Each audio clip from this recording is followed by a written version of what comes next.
Today we'll be talking about my favorite topic, trash. It's a task that people underestimate the most when they first move to Japan. In most countries, taking out the trash is fairly simple. In America, you divide it into recyclable and non-recyclable.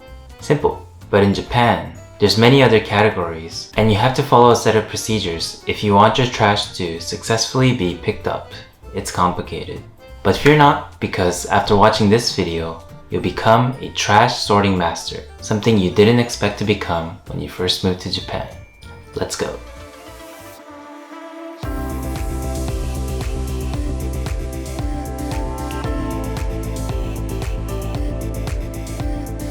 So when it comes to trash in Japan, it takes a bit of effort to really get it down.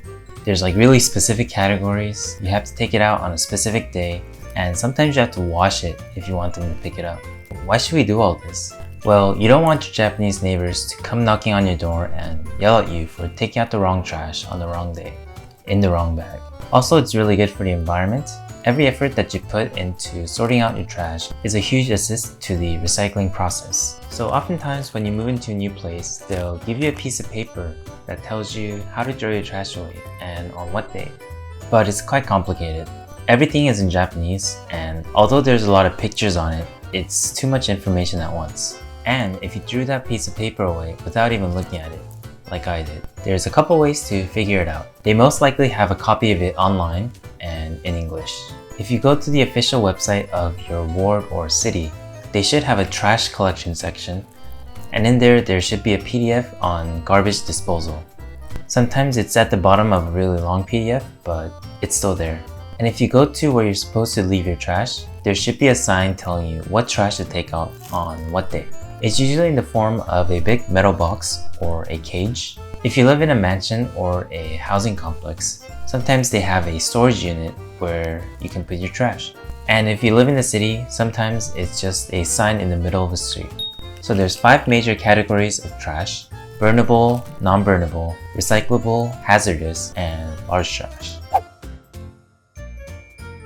Burnable trash, or moeru gomi, is usually collected twice a week, and you have to use a designated bag which you can buy at the convenience store, supermarket, or drugstore. If you live in 23 wards of Tokyo, or if they don't specify a bag, then you can just use one of those semi-transparent shopping bags. And burnable trash is basically anything that can burn or isn't a part of any of the other categories, which I'll be explaining later in this video. This can be like food waste, paper, styrofoam, plastic, basically anything that's burnable.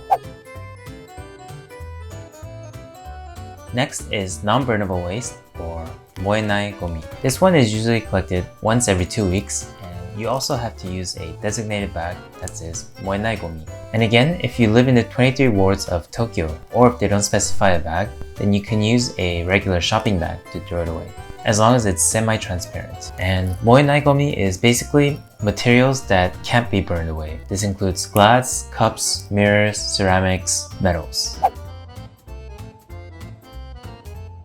The third category is recyclables. It's cans, plastic bottles, glass bottles, and sometimes also plastic containers. So recyclables are collected once a week, and usually they leave boxes at the trash site where you can sort them out.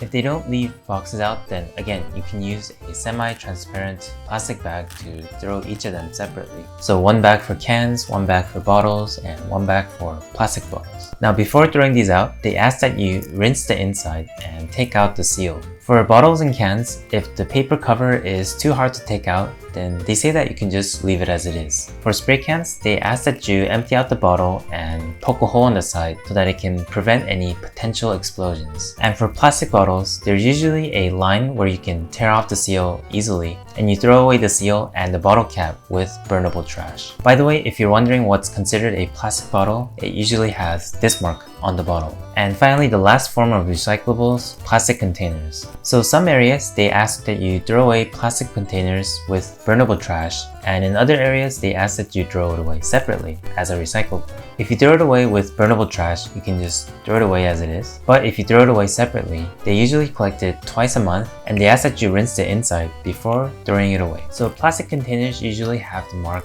fura on it. It's usually bento boxes, detergent bottles, shampoo bottles. Also plastic bags, egg containers, and even styrofoam containers. Even if you clean out the inside and it's still dirty, then they ask that you throw it out with burnable trash. Next is paper waste, and it's collected once a week. This can be cardboard boxes, paper, milk cartons. For milk cartons and anything else that was used to store food, they ask that you rinse the inside and open it up. And if it has any plastic on it, they ask that you separate it and throw it away with burnable trash. And when you throw it away, they ask that you flatten it up and tie it up with a twine or paper string that you can buy at the grocery store. Next is hazardous objects. This includes batteries, light bulbs, mercury thermometers, electronics. Some areas might have trash collection for this, but I think most places don't. So you have to take these out to a recycling location. Some electronic stores have these recycling bins, but I usually go to the ward office because they also have them as well. Last but not least is large items, otherwise known as sodaigomi. These are large pieces of furniture and electronics. Basically, they're considered large items if they don't fit in a normal trash bag. And for these, you have to make an appointment for them to pick it up on a specific date. And you also have to get trash stickers from the convenience store and stick it onto the item before throwing it away. You can do it online or by the phone. On Google, you can search sodaigomi and your prefecture or area, and there should be a link to the application form. Now here's some more specific categories that might be confusing for some people. Clothes. Most places ask you to throw it away with burnable trash, but some places ask you to wash it up and tie it up, and they usually collect it around once a month. You shouldn't drain it down the drain, or else it might clog it up. You should soak it up with a cloth or paper towel and throw it away with burnable trash. Styrofoam. Some places ask you to throw it away with plastic containers, but if not, then you throw it away with burnable trash. Sharp items, which include knives and broken glass, you wrap it up with paper and write the word kiken on it so that the workers know that they're dealing with sharp objects. And you throw it out with unburnable trash. And that's it. You now know everything you need to know for throwing out trash in Japan, and you're one step closer to becoming a better human being for the earth. Once again, if this video was helpful, then please leave a like. And if you want to see more Japan life and travel videos, then make sure to subscribe. Thank you guys, and I'll see you guys in the next video. Peace.